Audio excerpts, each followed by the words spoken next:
there was a river, and on the wrong side of it were 3 wounded Americans, and the enemy was closing in on them in the dark. It was just after 2 in the morning on November 18, 1967, at a remote firebase in the Mekong Delta, and the night had already gone about as badly as a night can go.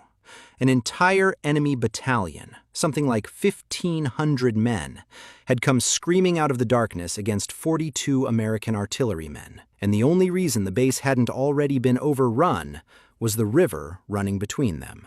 Mortars were falling, half the gun crews were down, and a 21-year-old private named Sammy Davis, who had a broken back, crushed ribs, a rifle bullet in his leg, and steel fragments all through him, was looking across that black water at 3 men he had never met, who were going to die over there if somebody didn't come get them. Sammy Davis could not swim across that river, not with a broken back. So he found an air mattress, an ordinary inflatable mattress, the kind you'd float on in a backyard pool, and he pushed it into the water and paddled out into the dark, toward the enemy, to go and get them. He made it across.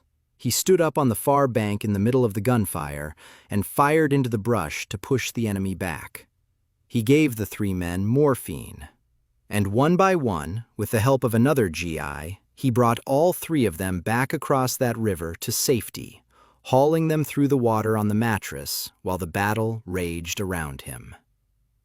If that sounds like something out of a movie, it is.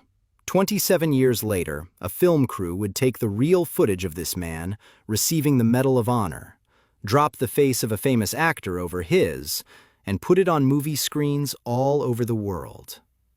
For 30 years, hundreds of millions of people have watched Sammy Davis get that medal and have called the man on the screen Forrest Gump.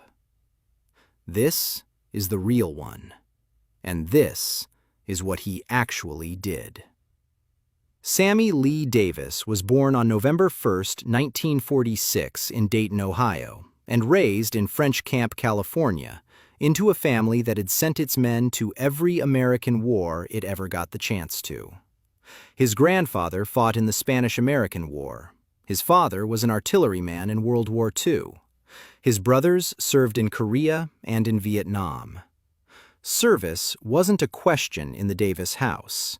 It was just the air they breathed. Sammy played football and dove off the high board in high school, ran with the Sea Scouts, and after his family moved to Indiana, he graduated and enlisted in the Army. When they asked him what he wanted to do, he chose artillery, because that was what his father had done. And then he did the thing that a lot of young men in 1967 were working very hard to avoid. He asked to be sent to Vietnam.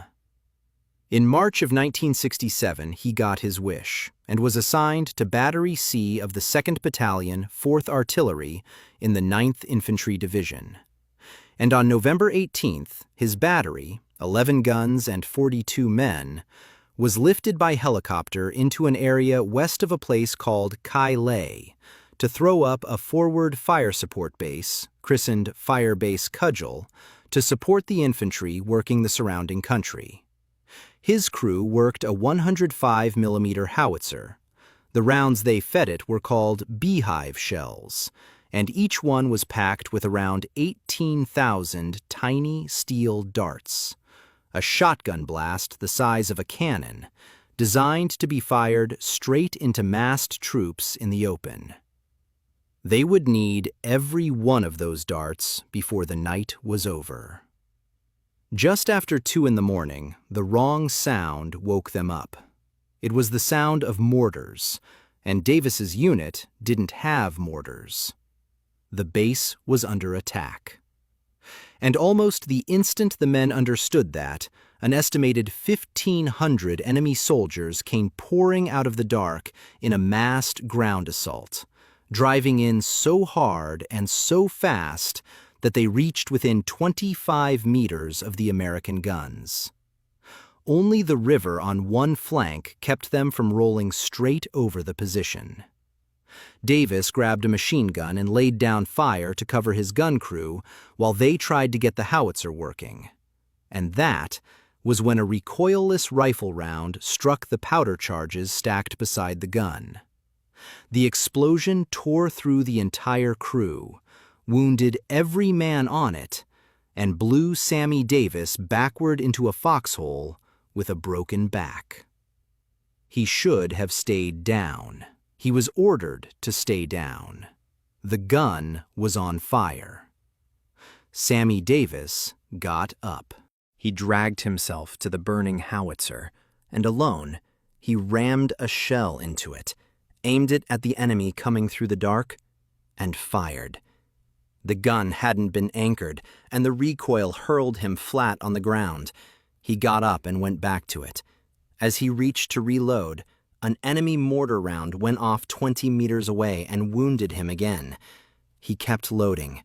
He aimed, and he fired.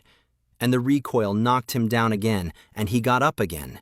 He fired beehive rounds point blank into the assault, and when he ran low, he loaded whatever was at hand and fired that too, including, at one point, a shell that was only supposed to scatter propaganda leaflets. He kept that burning gun firing, by himself, knocked to the ground again and again, until it had nothing left to shoot. And then, he saw the 3 men across the river. They were wounded. They were cut off on the far bank, and the enemy was moving toward them.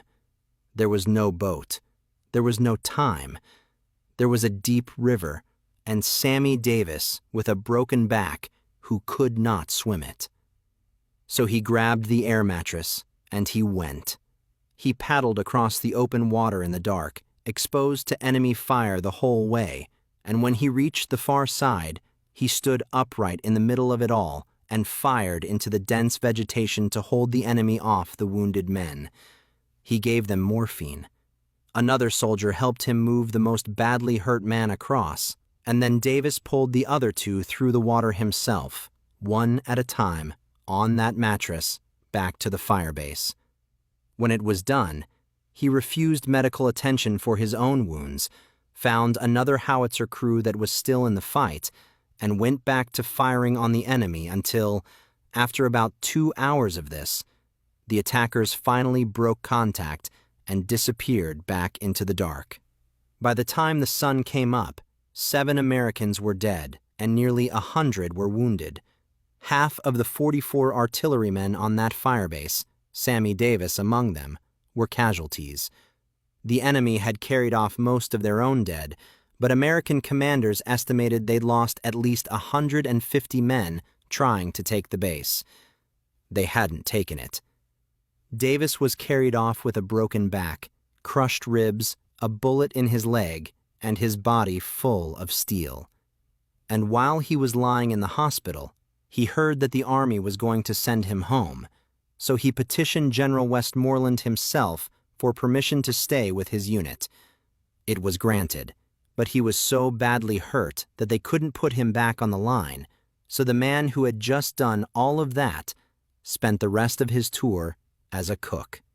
On November 19th, 1968, 1 year and 1 day after the night at Kylie, President Lyndon Johnson stood in the White House and placed the Medal of Honor around the neck of Sergeant Sammy L. Davis. And then, Davis did something nobody expected.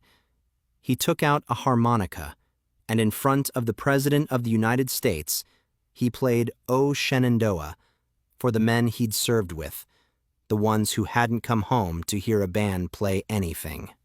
Years later, in 1994, the makers of a film called Forrest Gump went looking for footage of a soldier receiving the Medal of Honor, and they found the reel of Lyndon Johnson draping that medal around Sammy Davis's neck. They superimposed the actor Tom Hanks's head over Davis's body, and they loosely based the character's own citation on his. And so a fictional man named Forrest Gump received on movie screens across the planet a medal that a real 21-year-old from Indiana had earned on an air mattress in the dark. A whole generation has watched Sammy Davis's proudest moment without ever learning his name. But here is the best part. the part that almost never comes at the end of a story like this one. Sammy Davis is still here. The wounds finally forced him to retire from the Army in 1984, but they never slowed him down for long. He and his wife Dixie spend much of the year, by their own count, around 200 days of it, on the road, going from town to town, telling his story to anyone who'll listen, mentoring young people, working with the scouts and with veterans, signing copies of his memoir. He titled that book with the same stubborn thing that got him up off the ground over and over beside a burning gun. You don't lose till you quit trying. The real Forrest Gump is still running. Asked years later how a man with a broken back swims a river he can't swim to save 3 strangers, Davis didn't make it sound like courage. He made it sound like the only thing a person could possibly do. God gave him the strength, he said, to go across that river and bring his brothers back. A broken back threw him into a foxhole, and he got up. The recoil of a burning gun knocked him flat, and he got up. A mortar blast put him on the ground, and he got up. A river he couldn't swim stood between him and 3 dying men, and he crossed it anyway. That is the whole of Sammy Davis in a single sentence. Every time something put him down, he got back up and went forward. The movie got the medal right. What it could never show was the air mattress and the broken back, and a 21-year-old who decided that 3 men on the wrong side of a river were coming home, no matter what it cost him. He's still out there telling people they can make it. He would know.